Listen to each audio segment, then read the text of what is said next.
¿Alguna vez le ha pasado que se hace una idea de una persona, se hace una idea sobre cómo es alguien, pero luego lo conoce personalmente y se da cuenta de que es totalmente distinto o totalmente distinta? ¿Le ha pasado alguna vez eso? Que tiene que corregir su idea de cómo es una persona. En esta era digital en la que vivimos, esto pasa cada vez con más frecuencia, por un perfil en las redes sociales, por una interacción virtual o telefónica, por lo que percibimos a distancia, por lo que vemos en una pantalla, por lo que otros nos cuentan de una persona, asumimos que son de determinada manera, sin haberla conocido en realidad. Pero luego, cuando la tratamos personalmente, parece que fuera alguien completamente distinto. Nuestra idea de quién es y cómo es tal o cual persona puede cambiar drásticamente por un contacto personal y directo. A veces cambia para bien o para mal, ¿cierto? Pero cambia. ¿Les ha pasado? Yo creo que sí, yo creo que a todos nos ha pasado y con seguridad nos pasa con Dios. Cada uno de los que estamos aquí presentes tenemos una idea sobre cómo es Dios y quién es Él. Esa idea puede ser positiva o negativa en distintos grados. En efecto, todo el mundo se imagina a Dios de cierta manera. El hecho de que muchos no lo conozcan realmente no impide que todos tengan una postura frente a Él, a veces bastante radical. Bueno, pues en nuestro texto para el día de hoy vamos a ver que en un momento de la historia, Dios mismo decidió presentarse en persona, tal y como es. Vamos a ver que Dios entró a su creación personalmente en Jesús, que se hizo carne en un hombre, que habitó entre nosotros, que vino al mundo y que se ha dado a conocer. Acompáñenme por favor al capítulo 1 del Evangelio según Juan. El Evangelio de Jesucristo según San Juan, capítulo 1. Vamos a leer los versos 1 al 18, la primera parte de este libro. Juan capítulo 1, versos 1 al 18. Y vamos a ver ahí, continuando con esta serie de sermones titulada Un regalo llamado Jesús. Vamos a seguir desempacando este regalo para ver que Jesús vino a darnos a conocer a Dios. Juan capítulo 1, versos 1 al 18. Leo para ustedes en la Nueva Biblia de las Américas. En el principio ya existía el Verbo, y el Verbo estaba con Dios, y el Verbo era Dios. Él estaba en el principio con Dios. Todas las cosas fueron hechas por medio de Él, y sin Él nada de lo que ha sido hecho fue hecho. En Él estaba la vida, y la vida era la luz de los hombres. La luz brilla en las tinieblas, y las tinieblas no la comprendieron. Vino al mundo un hombre enviado por Dios, cuyo nombre era Juan. Este vino como testigo para testificar de la luz, a fin de que todos creyeran por medio de él. No era él la luz, sino que vino para dar testimonio de la luz. Existía la luz verdadera que al venir al mundo alumbra a todo hombre. Él estaba en el mundo, y el mundo fue hecho por medio de él, y el mundo no lo conoció. A lo suyo vino, y los suyos no lo recibieron. Pero a todos los que lo recibieron, les dio el derecho de llegar a ser hijos de Dios, es decir, a los que creen en su nombre, que no nacieron de sangre, ni de la voluntad de la carne, ni de la voluntad del hombre, sino de Dios. El Verbo se hizo carne y habitó entre nosotros, y vimos su gloria, gloria como del unigénito del Padre, lleno de gracia y de verdad. Juan dio testimonio de él y clamó: este era del que yo decía, el que viene después de mí es antes de mí, porque era primero que yo. Pues de su plenitud todos hemos recibido, y gracia sobre gracia. Porque la ley fue dada por medio de Moisés. La gracia y la verdad fueron hechas realidad por medio de Jesucristo. Nadie ha visto jamás a Dios. El unigénito Dios, que está en el seno del Padre, Él lo ha dado a conocer.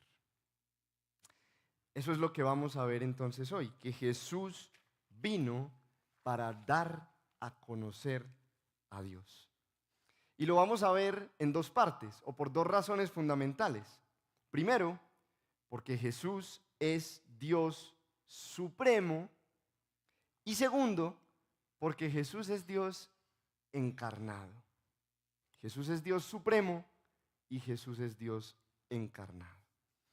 Comencemos entonces con la primera parte o la primera razón que justifica que Jesús vino para dar a conocer a Dios, que Jesús es Dios supremo.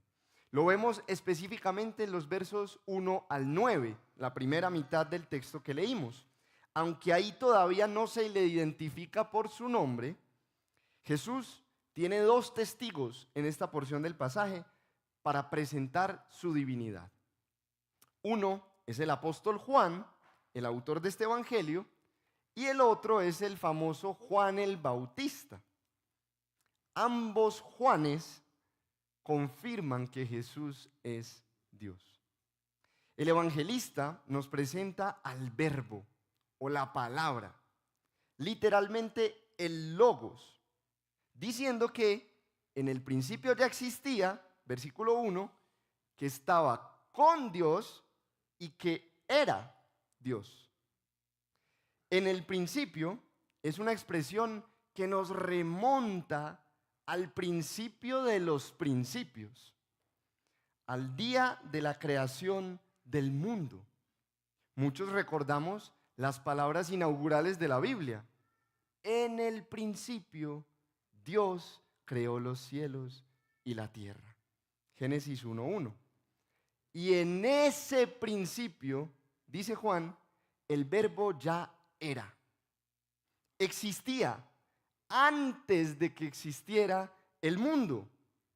En otras palabras, el verbo es preexistente en relación con la creación, como solamente Dios puede serlo.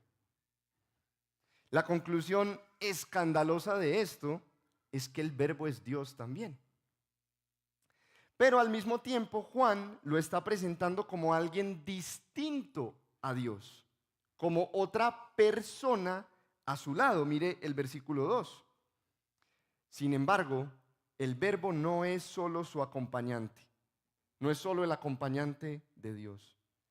El verbo es el creador, según el versículo 3. Dios creó todas las cosas por medio de este verbo. Y dice el verso 3 que sin él nada de lo que ha sido hecho fue hecho. Nada. El verbo no fue creado. El verbo es eterno y es el agente de Dios para todo lo que fue hecho. Este primer testigo entonces, Juan el evangelista, sabe que le está escribiendo a una audiencia que está compuesta por judíos y por gentiles, personas que no son judías y que se encontraban en el antiguo mundo grecorromano. Entonces, para sustentar estas fuertes declaraciones sobre el verbo, él le está hablando a los dos grupos en sus propios términos, a los judíos y a los gentiles helénicos, griegos. Cuando él habla de el logos, está tomando una idea prestada de la filosofía griega, que ya estaba en boga en esta época en el que el Evangelio de Juan se escribió a finales del siglo I. El logos hace referencia a la razón. Este es el principio fundamental que rige y que explica toda la realidad, la razón en términos de la filosofía. Y de manera magistral, Juan está tomando las categorías mentales de su audiencia y les está diciendo a los gentiles que este principio que rige el universo no es solamente un concepto, sino que es una persona divina. Pero el apóstol Juan, que es judío, también le habla a su gente, a los judíos, en términos que ellos podían entender. Los judíos tenían muchos problemas para aceptar que Dios fuera más de una persona. Ellos habían repetido una y mil veces: escucha, Israel, el Señor tu Dios, el Señor uno es. Entonces, para convencerlos de la divinidad del Verbo, Juan emplea conceptos del Antiguo Testamento que ellos conectaban directamente con Dios, con el Dios de Israel. Específicamente en esta parte del pasaje, Juan se refiere a la luz, que como pueden ver se repite varias veces en los versos 1 al 9. El Verbo es la luz o la vida de los hombres, dice el versículo 4. Es la luz que las tinieblas no pueden comprender, versículo 5. Comprender en el sentido de contener, de restringir. Los antiguos maestros judíos entendían que Dios era la luz del pueblo. También repetían muchas veces: el Señor es mi luz y mi salvación. Pero específicamente entendían que su palabra escrita era la luz del pueblo. Por eso leemos de forma célebre en el corazón de los salmos: lámpara es a mis pies tu palabra y luz para mi camino. Salmo 119, 105. Así que en términos tanto griegos como judíos, Juan está testificando que el Verbo es Dios, que el Verbo es divino. Pero él no se queda solito con semejante declaración, tratando de defenderla por su propia cuenta, sino que él la refuerza introduciendo al segundo testigo, al otro Juan, a Juan el Bautista en el versículo 6. Vino al mundo, un hombre enviado por Dios, cuyo nombre era Juan. Ese es Juan el Bautista.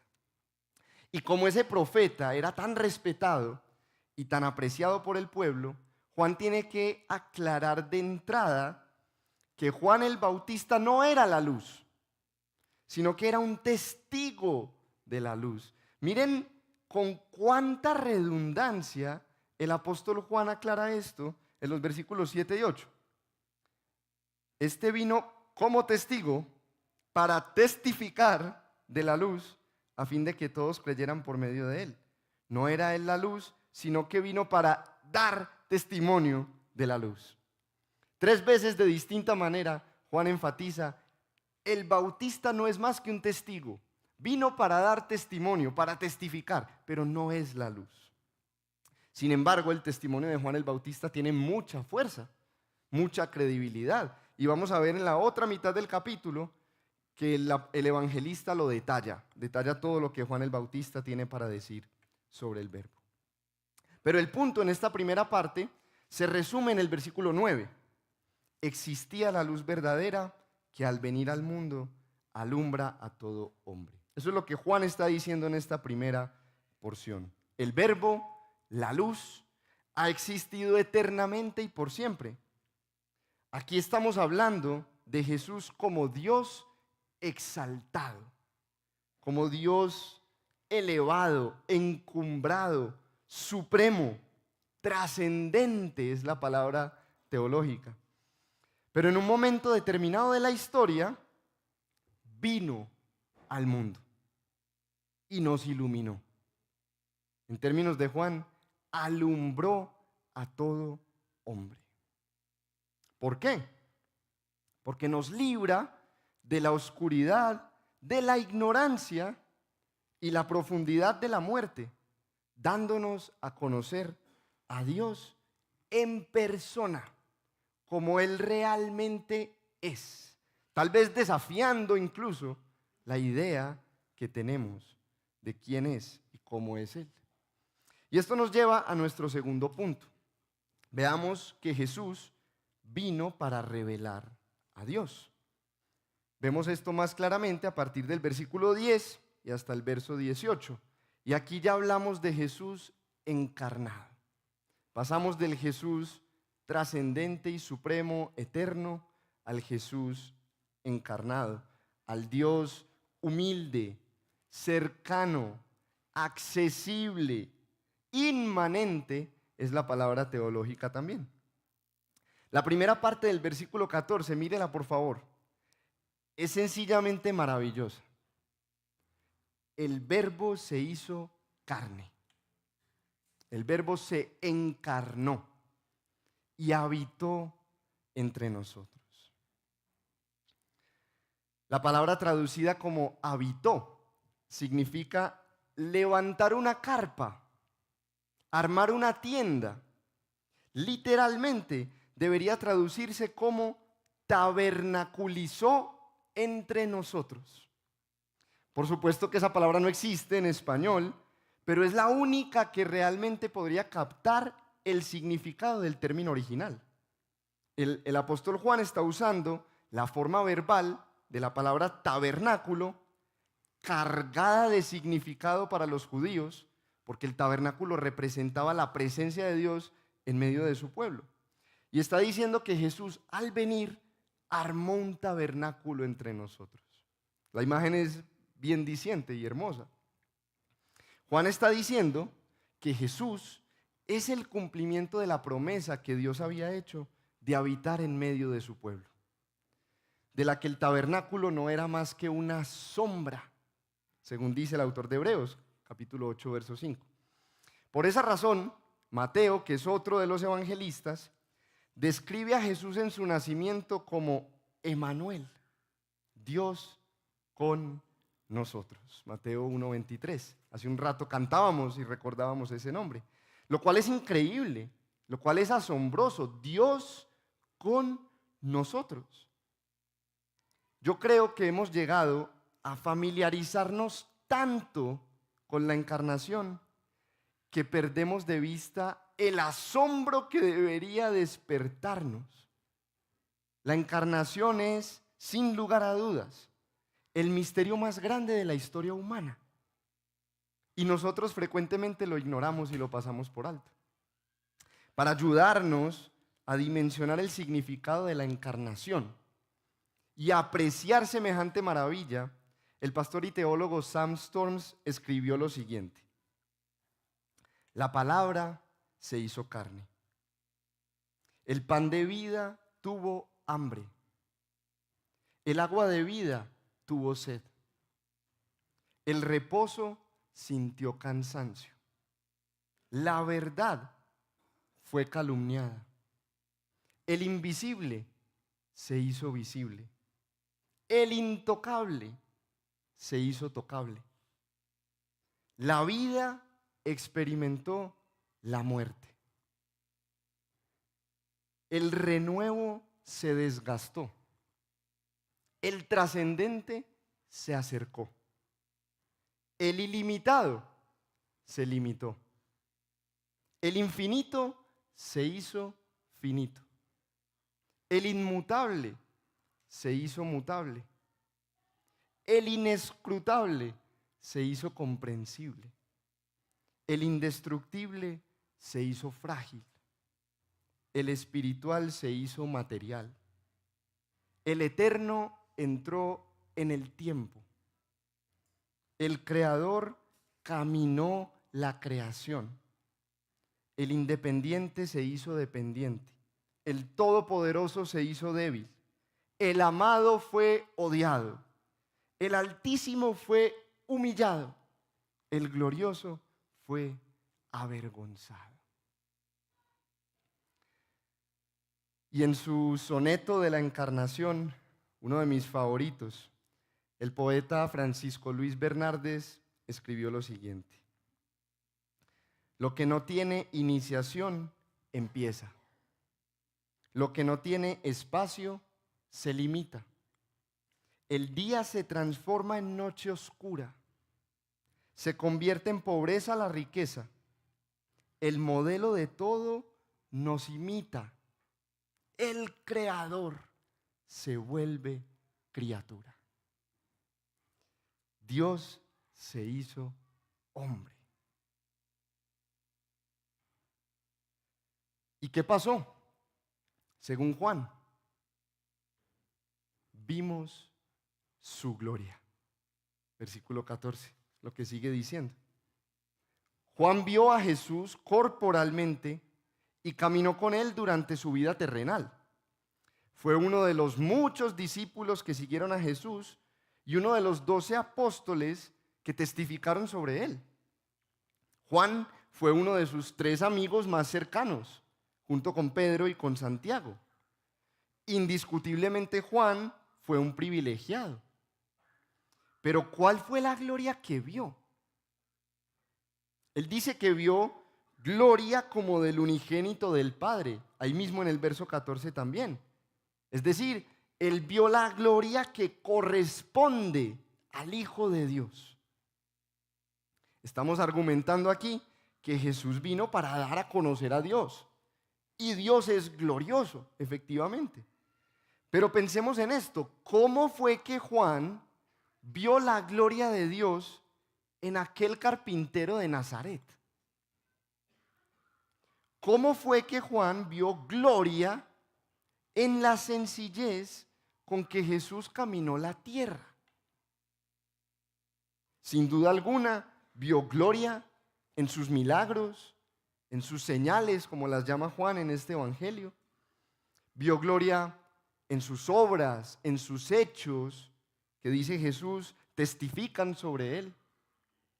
Pero sobre todas las cosas, sobre todo eso, Juan vio gloria en él mismo.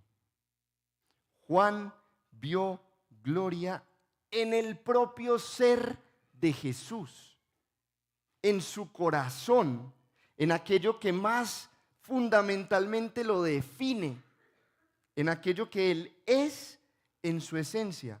Juan y los discípulos vieron gloria en Jesús porque estaba lleno de gracia y de verdad.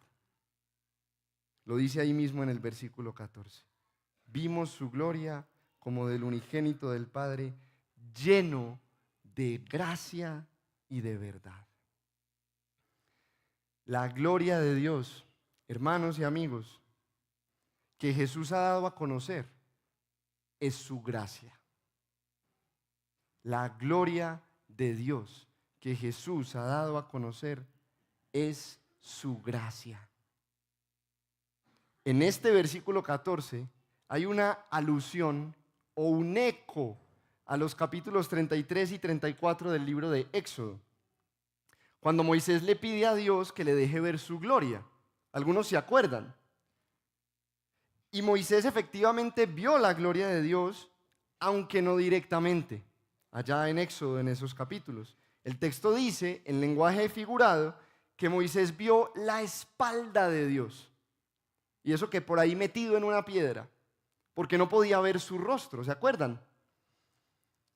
Sin embargo, vio su gloria, Moisés vio la gloria de Dios, curiosamente, cuando escuchó de la boca del mismo Dios el versículo más citado en toda la Biblia. El Señor, Dios compasivo y clemente, lento para la ira y abundante en misericordia y verdad. Éxodo 34:6. Abundante en misericordia y verdad equivale a lleno de gracia y verdad. Como dice el versículo 18, el último que leímos, el Hijo de Dios da a conocer a Dios en toda su gloria, porque está lleno de su gracia y verdad. Y la gracia y la verdad son la gloria de Dios. Pensemos en esto por un momento, porque es sorprendente. Esta es una de las verdades que nos hace cambiar la idea que tenemos de Dios. La gloria de Dios no se revela en la supereminente grandeza de su poder, como dice Pablo en Efesios 1, aunque su poder es titánico y abrumador. La gloria de Dios no se manifiesta en su inmaculada santidad, aunque dice el salmista que es hermosa. La gloria de Dios no se aprecia en su inmensidad, aunque es incomprensible. Según decía Salomón, los cielos de los cielos no te pueden contener. La gloria de Dios, en cambio, está en su gracia. La gloria de Dios está en su gracia. De la plenitud de Jesús, dice el texto, recibimos gracia sobre gracia. Versículo 16. ¿Por qué? Porque la ley de Moisés, dice en el verso 17, era una gracia de Dios. Pero a esa gracia se le añade, se le agrega otra gracia. Una gracia mejor, una gracia superior. La gracia y la verdad, dice el verso 17, fueron hechas realidad por medio de Jesucristo. Este es el contraste entre el antiguo pacto de la ley, de las obras, de la dependencia humana, y el nuevo pacto de la gracia en la sangre de Cristo. Noten esa frase tan importante: la gracia y la verdad fueron hechas realidad por medio de Jesucristo. El antiguo pacto o el Antiguo Testamento apuntaban a una gracia, pero esa gracia nos fue dada realmente en Cristo, en Jesús, en una persona que la encarna en un cuerpo humano, en un hombre como nosotros, que hace la gracia concreta. En Jesús, la gracia de Dios literalmente se podía ver, se podía escuchar y se podía tocar. ¿Cómo se ve la gracia? ¿Cómo se escucha? ¿Cómo se siente? Mira la vida de Jesús en los evangelios. Eso fue lo que hizo Juan. Y dice que vio gloria. Por la venida de Jesús al mundo y por su habitación entre nosotros, la gracia y la verdad no tienen que ser simplemente conceptos o ideas abstractas. La gracia y la verdad no son simplemente teóricos. ¿Quieres saber cómo se ven la gracia y la verdad? Mira a Jesús. Contempla su compasión. Asómbrate ante su amor abnegado, servicial, sacrificial. Obsérvalo acercándose a los pecadores para sanarlos, para perdonarlos, para cambiarlos. En conclusión, entonces, vemos que Jesús es el regalo de Dios que vino para darlo a conocer, tal cual como Él es, encarnando su gracia y su verdad. Jesús es el regalo de Dios que vino para darlo a conocer, tal como Él es, encarnando su gracia y su verdad. ¿Cómo podemos nosotros responder a esta enseñanza del texto? ¿Qué podemos ofrecer a manera de aplicación? ¿Cómo afecta nuestras vidas que esto sea verdad? Algunos pensamientos que pueden ayudarnos. Número 1, este pasaje nos invita a que creamos en Jesús, a que confiemos en Él. Como nos recordaba Juan Manuel hace un momento, el apóstol Juan escribió este evangelio con la intención expresa, lo dice en el capítulo 20, de que creamos en Jesús como el Hijo de Dios y que tengamos vida eterna en Él. Jesús es la vida, la luz de los hombres en general, pero también es el único que da vida eterna, que da vida plena y abundante, como todos la anhelamos. y lo hace adoptándonos como hijos por medio de la fe en Él. Mire el versículo 10. Él estaba en el mundo y el mundo fue hecho por medio de Él y el mundo no lo conoció.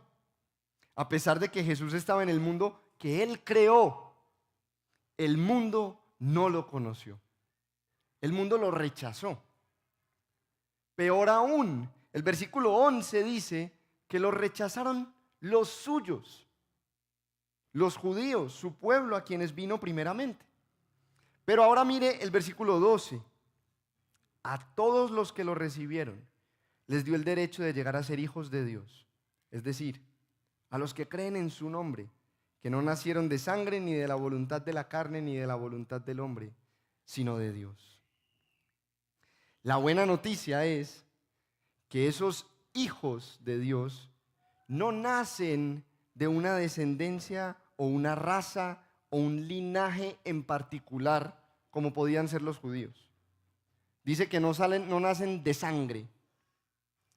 Estos hijos de Dios tampoco nacen por los esfuerzos humanos, por la voluntad de la carne, ni por los deseos de ninguna persona.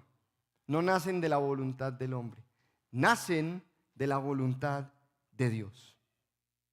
El Señor engendra hijos para sí por pura gracia, sin ningún requisito, sin ninguna condición previa, por su libre amor, porque Él quiere y punto. Así que tú no tienes que encontrar un camino hacia Dios, ni mucho menos ganarte su favor de ninguna manera. Dios vino hasta ti, se acercó en Jesús. Entonces, ven a Él. Acércate con confianza. Está lleno de gracia y de verdad. Si vienes a Jesús, no vas a encontrar otra cosa. Gracia y verdad. Como dijo famosamente Santo Tomás de Aquino, el Hijo de Dios se hizo hombre para que los hombres fueran hechos hijos de Dios. En segundo lugar, este texto nos permite recuperar la esperanza que hemos perdido y que este mundo amenaza de tantas maneras. Recuperemos la esperanza. En el principio de Génesis 1, la tierra estaba sin orden y vacía, y las tinieblas cubrían la superficie del abismo. Entonces, ¿qué pasa? Leemos que dijo Dios, y dijo Dios, y dijo Dios, y dijo Dios. El Señor empieza a hablar, y su palabra trae orden al caos y llenura al vacío y luz a las tinieblas. Jesús, en su venida, está inaugurando la nueva creación. Jesús es el Verbo, la palabra encarnada de Dios, que vino a hacer lo mismo que su palabra hizo en el principio. Pero ahora es quizás más necesario, porque después de la caída en Génesis 3, el pecado entró al mundo y estropeó la creación y nos ha traído mucho dolor a nuestras vidas. Jesús es la palabra de Dios que vino como su palabra en el principio para ordenar nuestro caos, para llenar todos nuestros vacíos, para alumbrar toda nuestra oscuridad, sea cual sea. Y por esa razón, como también les dije la semana pasada, no se te ocurra pensar que no tienes esperanza. No se te ocurra pensar que no hay esperanza para ti. La hay en Jesús, porque Él vino a ordenar nuestro caos, a llenar nuestro vacío y alumbrar nuestra oscuridad. Número 3, en tercer lugar, este pasaje nos recuerda que debemos ver a Dios el Padre en Jesús el Hijo. Debemos ver a Dios el Padre en Jesús el Hijo. Jesús es el único que nos da a conocer a Dios como Él realmente es. Mire de nuevo el verso 18. Nadie ha visto jamás a Dios. El unigénito Dios que está en el seno del Padre, Él lo ha dado a conocer. Juan vuelve a mencionar al final lo mismo que dijo al principio, que Jesús es Dios, pero aquí agrega que lo ha dado a conocer porque nadie más puede hacerlo. Jesús es el único que da a conocer a Dios como Él realmente es. Y me refiero al Jesús de la Biblia. No estoy hablando del Jesús de Dallas Jenkins en la producción de The Chosen, tan buena como pueda ser. El Jesús de la Biblia, el Jesús de los evangelios. El punto es que no podemos conocer a Dios de forma precisa y de forma certera aparte de Jesús. No podemos.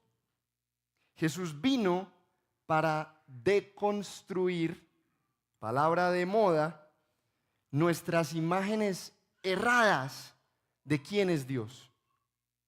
Jesús vino para afinar nuestra idea de cómo es Él en realidad.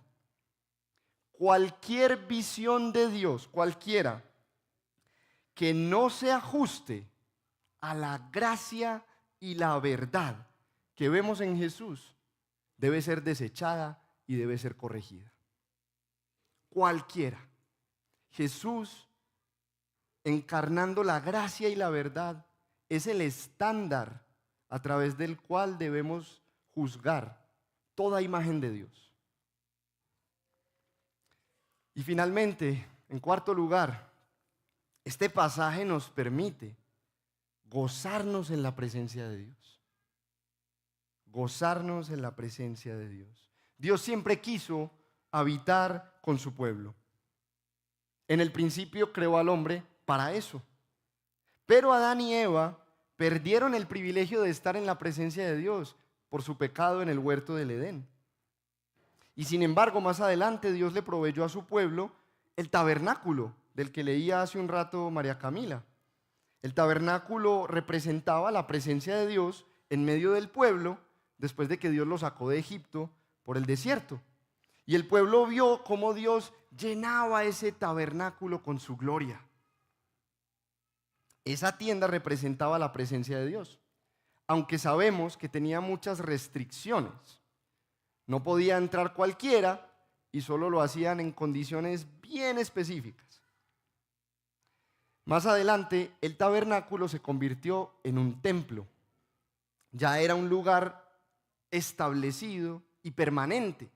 La tienda se llevaba de aquí para allá, pero el templo estaba fijo, siempre presente. Salomón lo construyó y leemos en 2 de Crónicas 7 y en 1 de Reyes 8 que lo dedicó con una gran oración y que de nuevo la gloria de Dios llenó el templo y hubo celebración y fiestas en el pueblo. Pero el pueblo no podía dejar de pecar. Y eventualmente el pueblo vio cómo la gloria de Dios abandonaba el templo. Ezequiel el profeta lo relata dramáticamente en el capítulo 10 de su libro. El pueblo vio cómo la gloria de Dios abandonó el templo. Imagínense el desconsuelo. Y un tiempito después, el rey Nabucodonosor de Babilonia viene y destruye completamente ese templo, llevándose además el pueblo al exilio. Años más tarde, Nehemías reconstruye el templo. Algunos conocen toda esta historia. Pero cuando Nehemías termina la obra, no hay dedicación, ni gloria, ni gran fiesta. Es una construcción más bien opaca, como que le falta sabor a esa obra finalizada. Y eventualmente ese templo de Nehemías fue completamente destruido por los romanos. después del tiempo de Jesús. Como él mismo había profetizado, no quedó piedra sobre piedra. Acabaron con todo. Pero ese no era el fin de la historia. Estamos viendo aquí, en nuestro texto, que porque Dios todavía anhela morar con su pueblo, vino en Jesús para cambiar esa historia de una vez por todas. Jesús vino a recuperar la presencia de Dios en medio del pueblo. Él es el verdadero tabernáculo, en quien dice Juan, otra vez vimos la gloria de Dios llenándolo. Por eso, hoy los creyentes podemos disfrutar de su presencia y su cercanía. Podemos tener comunión con Él. Pero también tenemos algunas restricciones, ¿cierto? Aunque esto es maravilloso, nuestra experiencia de la presencia de Dios es bastante limitada, ¿cierto? Es muy interrumpida. Siempre sentimos que no es suficiente, que se nos escapa. Siempre estamos anhelando más. Y es una realidad que Jesús, después de morir y resucitar, regresó al cielo. Ya no está en carne entre nosotros. A fin de cuentas, un tabernáculo era portable, era temporal. Pero hermanos y amigos, la venida de Jesús no es el fin de la historia. Hay más buenas noticias. Dios mismo, después del día de Pentecostés, ha venido a morar no solamente con nosotros o entre nosotros, sino en nosotros los cristianos. A través del Espíritu Santo, Dios vive dentro de el creyente. Por eso es que los apóstoles dicen cosas increíbles acerca de la iglesia en este tiempo. El apóstol Pablo dice que vamos creciendo para ser un templo santo en el Señor. Efesios 2:21. Y el apóstol Pedro dice que somos piedras vivas, qué bonita imagen, piedras vivas edificadas como una casa espiritual. Otra manera de decir, un templo. Primera de Pedro 2:5.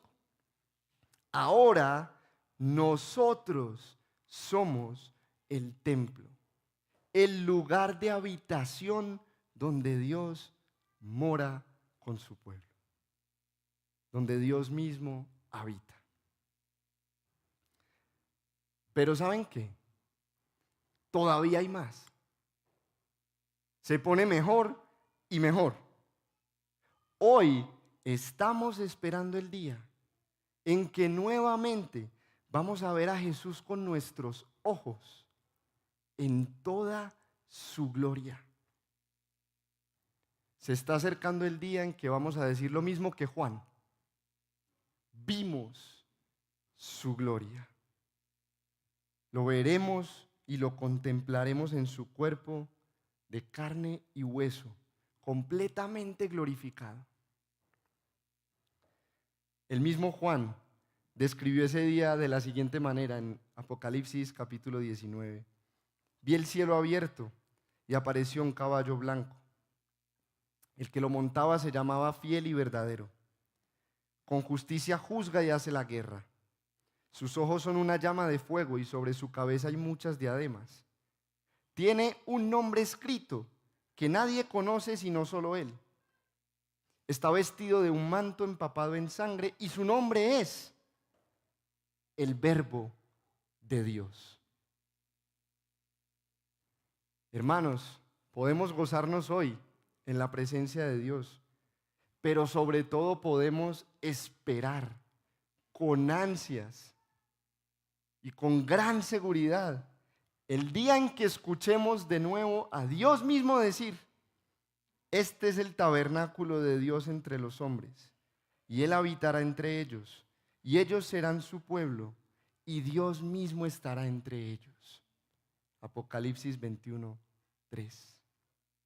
El día en que toda limitación y toda restricción en nuestra experiencia de la presencia de Dios termine.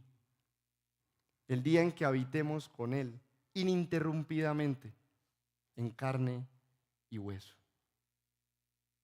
Jesús es entonces el regalo de Dios que nos reveló su gloria, lleno de gracia y de verdad, y que garantiza su presencia entre nosotros para siempre. Amén. Les invito a que tomemos un momento para orar y te animo a que personalmente le respondas a Dios con tus propias palabras, con toda la sencillez, que le respondas a Dios a aquello que Él mismo te habla en esta mañana. Que te atrevas a recibir este regalo de conocerlo tal cual como es, lleno de gracia y verdad, y acercarte a su presencia para disfrutarla hoy, con la esperanza de que se perfeccione mañana. Hazlo tú mismo por tu propia cuenta.